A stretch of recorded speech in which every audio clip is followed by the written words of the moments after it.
Sigurado akong nalulunod ngayon sa luha ang buong Lireo dahil sa pagkamatay ng mag-ama. Nagkakamali kayo, Panginoon. Si Rakim lang ang namatay pagkat buhay pa si Amihan. Hindi ka na dapat bumalik pa dito. Walang makakahigit sa akin sa ating magkakapatid. At ako lang rin ang karapat-dapat na susunod na maging reyna. Asan ang mga sangre?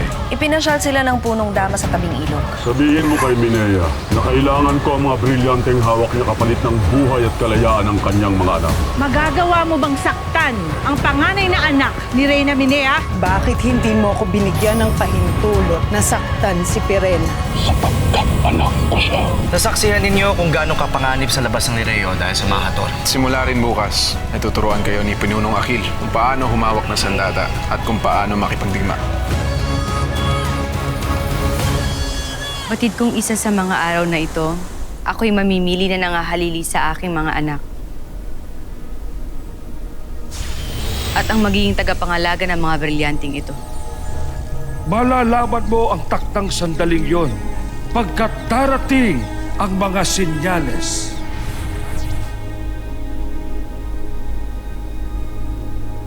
Naway gabayan ako ni Bathala upang mapili ko kung sinong karapat-dapat sa aking mga anak. Mangyayari yan, Minea.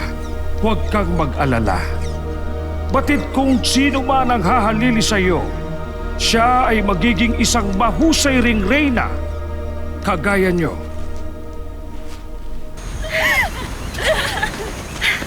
Saan kayo nanggaling, mga sangre? Kami naman siya lamang, Gurong Akil. Hindi ako natutuwa na tila masaya pa kayo na ako'y inyong sinusuway. Akil, huwag masyadong mainit ang iyong ulo. Kakatuwaan lang naman kami. Hindi ako natutuwa. Kalo ka na, Danaya. Paumanhin, Akil. Kung napainit namin ang iyong ulo, hayaan mo sa susunod hindi namin uulitin ito. Bakit ba kayo humihingi ng paumanhin sa kanya? Pinunong kawa lamang siya at tayo yung mga sangre. Mas mataas pa rin ang ating katungkulan kaysa sa kanya. Pirena, kaibigan siya ng ating ina. Kaya dapat lang na igalang natin siya. Tama si Amihan, Pirena. Ang hirap kasi sa'yo masyado ring mainit ang iyong ulo. Ano ang iyong sabi? Tama na. Mag-aaway na naman kayo eh. Tigilan niyo na yan, mga sangre. Halina kayo at bumalik kayo sa pagsasanay. Pagkat ayoko mapahiya sa inyong ina mamayang gabi. Kinakailangan maipakita niyo na mahuhusay kayo. Pagkat pangalan at karangalan ko ang nakasalalay dito. Kaya tayo na. Bumalik sa pag-iensayo. Mga kawal!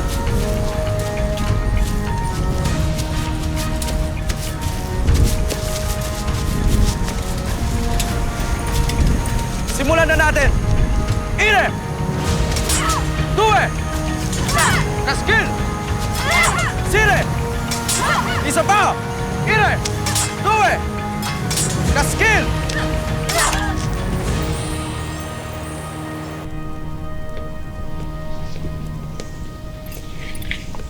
Ina. Inang Reyna.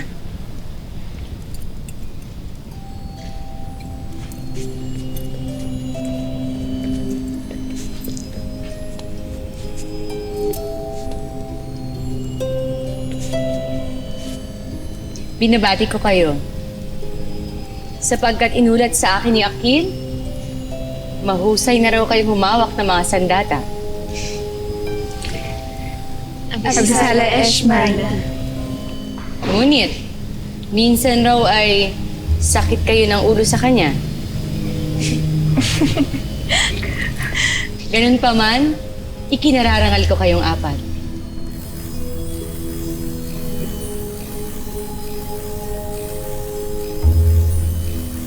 Ang gaganda ng mga paru-paro. Ayan na sila, Minea. Dumating na ang senyales na hinihintay mo. Tama ka, Imam.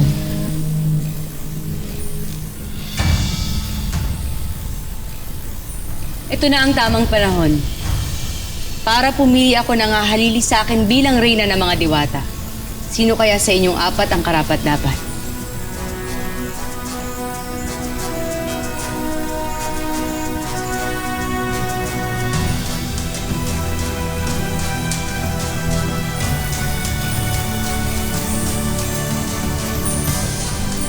Sundin ang aking utos!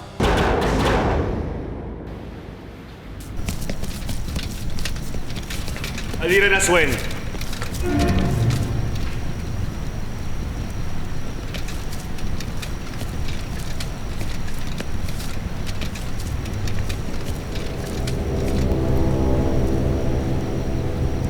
Mashna Asval! Dagtong! Aksilom! Akala namin ay napaslang na kayo sa digmaan. Hindi ako tatanggapin sa Debas o kaya sa Balaak hanggat hindi bumabangon ng Sabiro upang pagharian ang buong Encantadia. Pagharian ang buong Encantadia, Mashnal? Bakit, Alira? Huwag mong sabihin nagaya ka na kay Rakim, ha?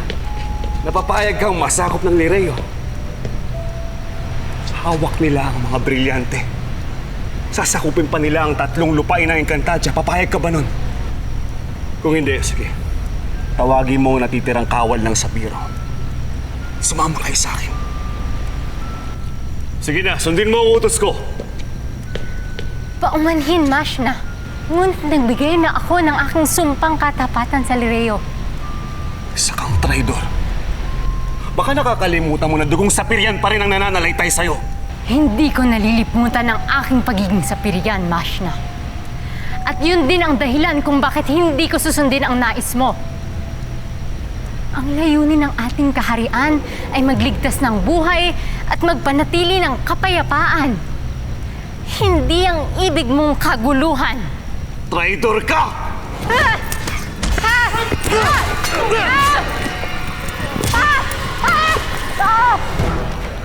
Hindi kita kaibigan. Puri kitang kaaway. Marsa tayo! Balang araw maisip mo nagkamali kang kinampihan!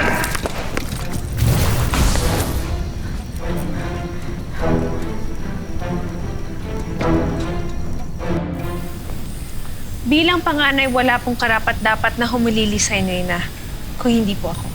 Hindi gulang ang pamantayan sa pagiging Reyna Perena. Ako man ang pinakabata, ngunit kaya ko rin pamunuan ng Bereo. Puro salita. Kaya ba ng gawa? Isa pa na hindi ko naisip na magiging karibal kita. Iniinsulto mo ba kakayahan ko? Huwag na kayo magtalo. Sapagkat hindi niyo makukuha ang inyong ninanais sa ganyang pamamaraan. Sa ano ho bang paraang pipiliin ng pagiging Reyna, Ina? Sa isang pagsubok. Bukas, bago kumagat ang dilim, kaya hihanda niyo ang inyong mga sarili. Sapagkat hindi ko mapapangako na magiging madali ang pagdadaanan niyo.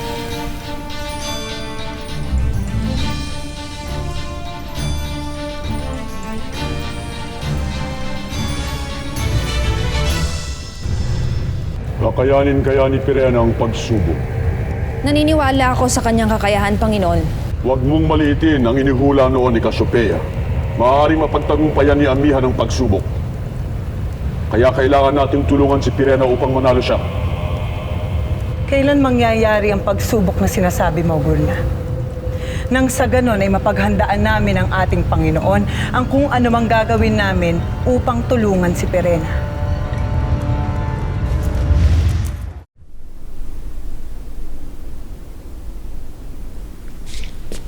Alena? Anong ginagawa mo? Tinitignan ko kung bagay sa akin maging Reyna. Alena, syempre bagay sa'yo maging Reyna. Dahil tulad ng ating ina, mabait ka rin. Ngunit, mas gusto ko maging isang pangkaraniwang diwata lamang, Amihan. Isang diwatang may karapatang magkaroon ng asawa at anak. Pwede ka pa rin naman magkaanak, Alena. Tulad ng ating ina. Ngunit, hindi pwede mag-asawa ang isang Reyna. Hindi ba?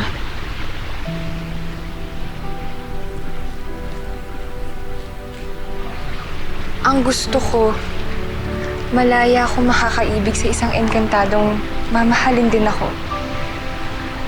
Na makakaisang dibdib ko. Alam mo bang palagi kong pinagdarasal kay Bathala na sana balang araw ay makilala ko na rin siya. Kung sino man siya, Alena, pwede mo pa rin siya mahalin kahit maging Reyna ka na. Para saan pa? Para masaktan lang? Dahil kailanman hindi papayagan ng isang reyna makasama ang lalaking minamahal. Parang ang ating ina at ang iyong ama.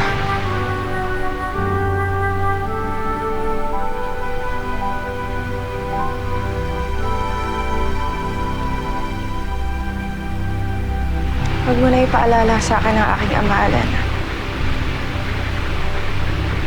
Malulungkot lamang ako.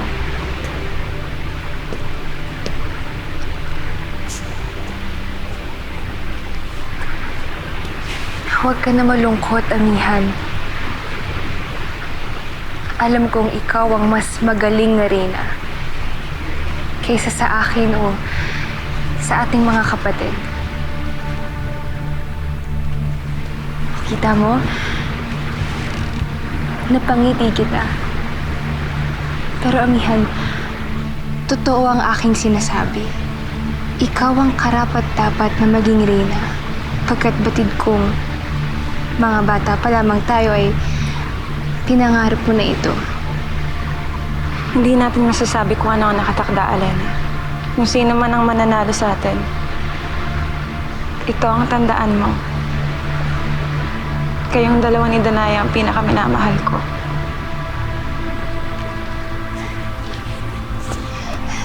Kayo rin ni Danaya ang pinakamahal ko. Kahit magkampihan pa kayo, hindi niyo ako matatalo. Pirena, kung narinig mo ang sinabi ko... Tanggapin niyo na lamang na walang higit na karapat dapat humalili sa ating ina, kundi ako. Na mas nakatatanda sa inyo. Bilisan niyo, inaantay na tayo sa punong bulwagan.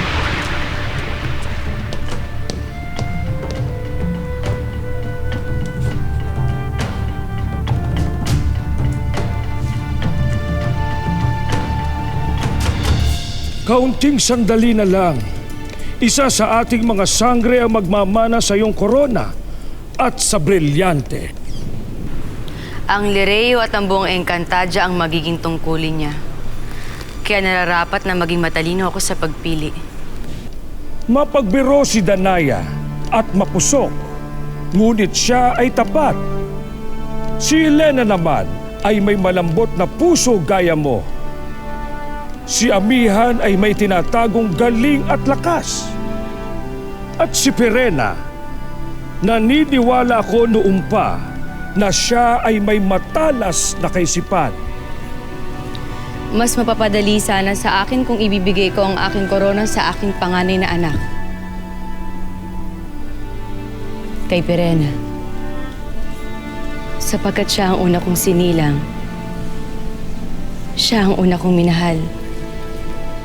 Siya ang una nagbigay sa akin ng tuwa. Ngunit natatakot ako sa dugong dumadaloy sa kanya. Nauunawaan kita, Medea. Mahirap nang mapasakamay ni Pirena ang iyong korona pagkat maaaring kasangkapanin siya ng kanyang tunay na ama sa baluktot nitong layunin dito sa Encantadia. Kung ganon, mas pipiliin ko ang kaligtasan ni Pirena.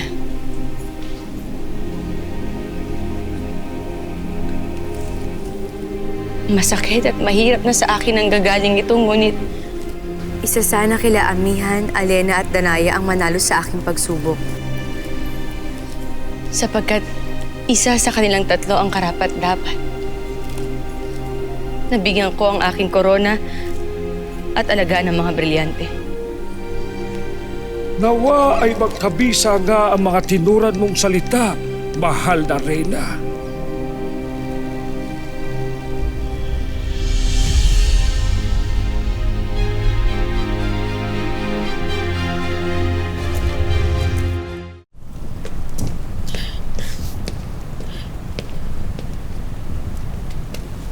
Iwan niyo muna ako, nais ko mapag-isa. Ngayon na!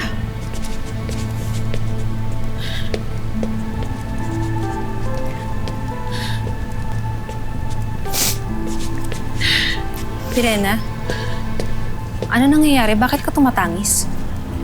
Tama ka, Gurna. Sinungaling ang aking ina. Pinalalabas ng pantay-pantay ang pagmamahal sa aming magkakapatid, ngunit hindi totoo. Hindi ako karapat-dapat sa kanyang paningin.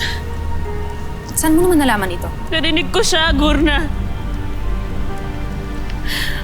Sakit ang binitawan ng salita.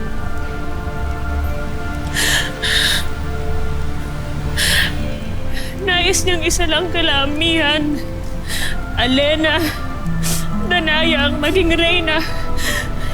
Huwag kang pumayag, Pirena. At huwag kang magpapatalo sa awa sa sarili. Bagkus ay gamitin mo ang nalalaman mo upang palakasin lalo ang iyong loob. Magalit ka. Gamitin mo ang galit na yun upang makuha ang gusto mo.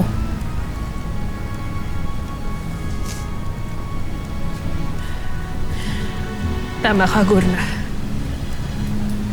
Patutunayan kong mali ang aking ina. Patutunayan kong karapat-dapat ako sa kanya. Kailangan ako ang manalo, Gurna. Kailangan ako ang maging bagong reyna nang sa ganun ay mapahiya ko ang aking ina at mga kapatid.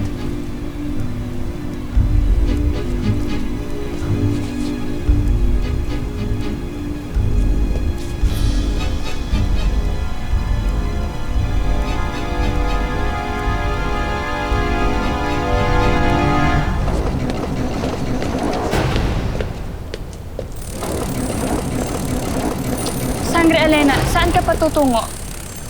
Sandali lang ako, Muyak. Gusto ko lang maligo sa ilog. Nang nag-iisa? Hindi ka maaaring magtungo ron ng walang kasama. Sandali, tatawag ako ng mga kawal. Huwag na, Muyak. Makakagulo lang sila sa akin. Ngunit hindi ka maaaring magtungo ron ng walang kasama. Baka masabat ka ng mga hator o kaya ng mga mandirigma. Mga hator? Muyak, hindi ako natatakot sa mga hator. Lalo na't hindi ako natatakot sa mga mandirigmang mangnanakaw. Hayaan mo na ako, Muyak. Mabilis lang ako. Babalik agad ako. Sangre Elena!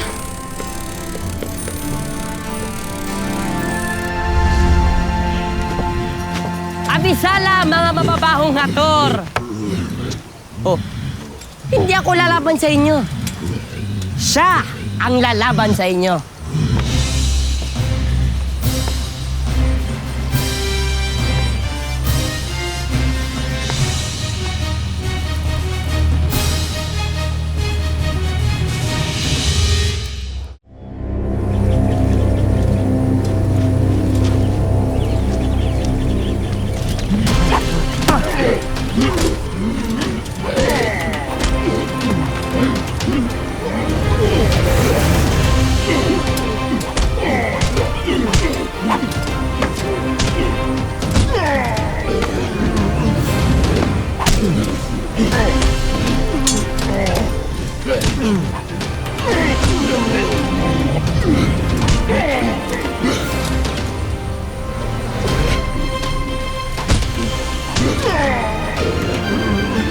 Tayo!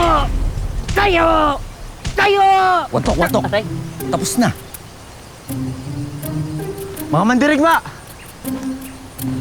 Kuhanin na kanila mga kagamitan bago pa sila magkamalay. Kailan nyo? Laban nagkakamatayan! Kamatayan! Pero unahin ang kayamanan!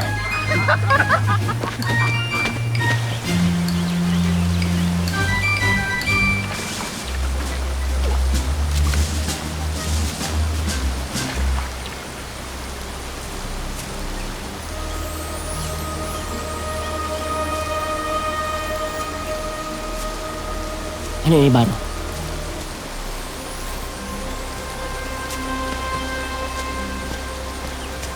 Abisala.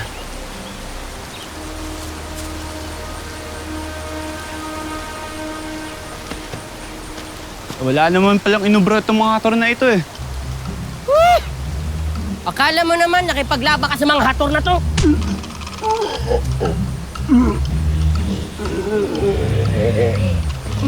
Nagkakamali na sila. Alis na tayo.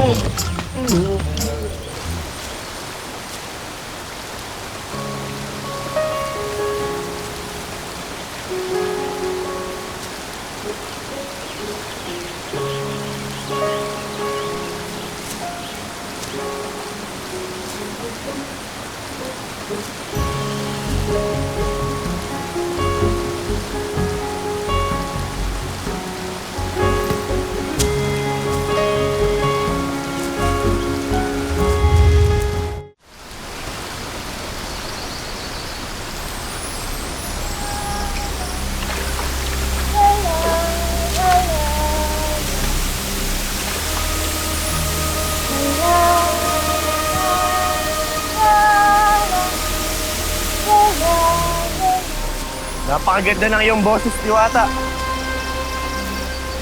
Maaari ko ba malaman ang iyong pangalan? Sino ka? Bakit mo ako sinundan? Ako ang una nagtanong. Ang sabi ko, maaari ko bang malaman ang iyong pangalan? Huwag kang bastos! Sandali. Sa iyo ba yun? Lapastangan! Akin na yan! Ibibigay ko lamang ito sa iyo kung sasabihin mo sa akin ang iyong pangalan.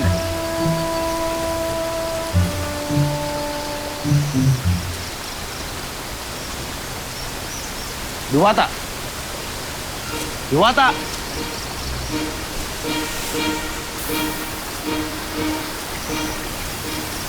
Mukhang nalunod niya yata.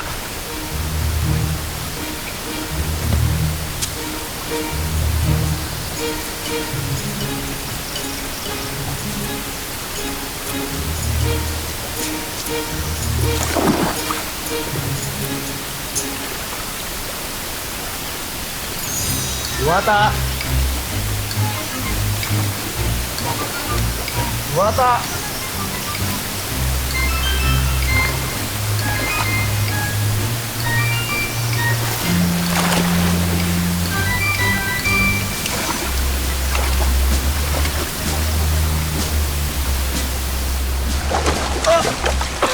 Pasneya!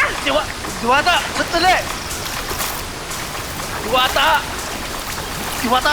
Diwata, mukhang malayo na dito! Tila ata natatakot ka. Bakit? Hindi ka ba marunong lumangoy? Marunong ako lumangoy! Marunong ka pala eh.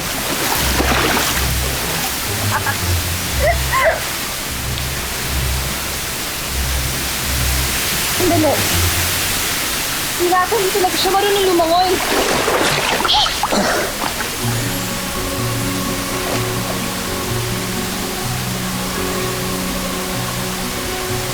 Lagyan lang sa akin.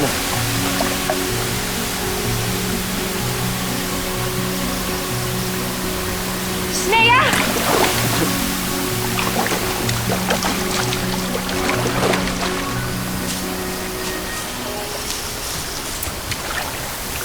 Sandali, magandang Diwata. Ano ulit ang iyong pangalan?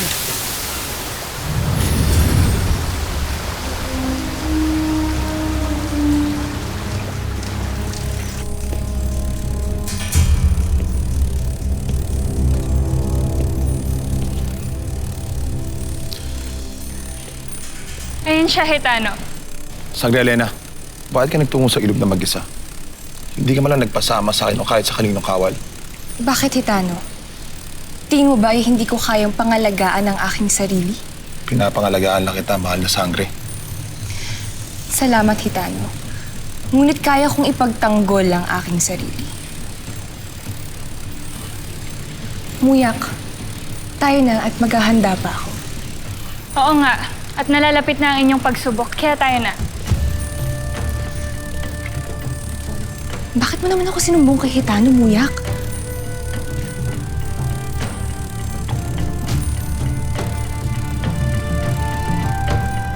Nagkakagusto ka sa isang Diwata. Oo, Ama. At napakaganda niya. Isang araw idadaling ko siya rito upang sa Genay. Siya yung mapangasawa ko. Mapangasawa daw? Ama, bakit niyo pinagtatawanan? Hindi kasi mangyayari ang sinasabi mo. Hindi ka papatulan ng isang Diwata. Ma, walang pinipili ang pag-ibig. At ikaw nagsabi sa akin yan. Siyang tunay. Kaya nga, di ba, hindi ka na rin nakahanap ng ibang babae simula nung namatay ang iyong asawa? Pagkat tanging ina lamang ni Ibarro ang kanyang inibig. Ayaw kong iniirog. Huwag kayong makialam sa usapan namin ng aking anak. Ibaro, kalimutan mo na yung diwatang yan. Hindi nila tayo kauri. Mababa lang tayo sa paningin nila. Kaya masasaktan ka lang. Si Ibaro masasaktan? Ama, hindi mangyayari yan. Ito ang tatandaan ninyo. Makukuha ni Ibaro ang diwatang yan kahit na mababa lamang ang tingin nila sa atin. Laban hanggang kamatayan! Pero unahin muna ang kayamanan!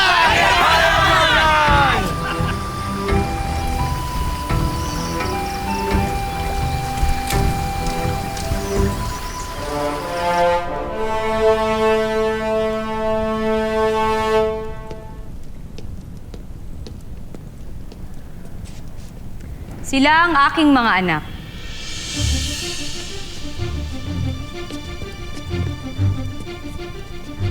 Isa sa kanila ang papalarin upang pangalagaan ng 4 na brilyante. Mga brilyanteng nagbabalanse ng mga elemento sa ating mundo at sa Encantadia. At habang nasa atin ang brilyanteng ito, nakakasiguro ako na hindi tayo masasakop ni Hagorn at ang buong Encantadia.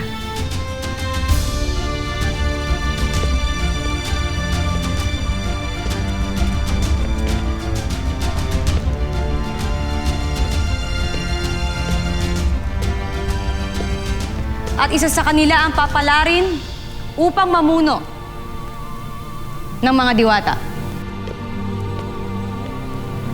Kayo mga tagapayo ang tutulong sa akin kung sinong karapat-dapat, sapagkat sa inyong mga kamay nakasalalay ang kaligtasan ng buong Encantadia. Kaya't iiwan ko na sa inyo ang pagsubok na ito.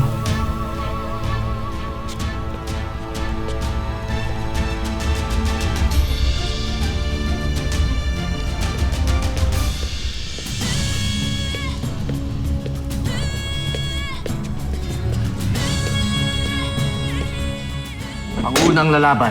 Sangre, Alena. Natalo si Alena.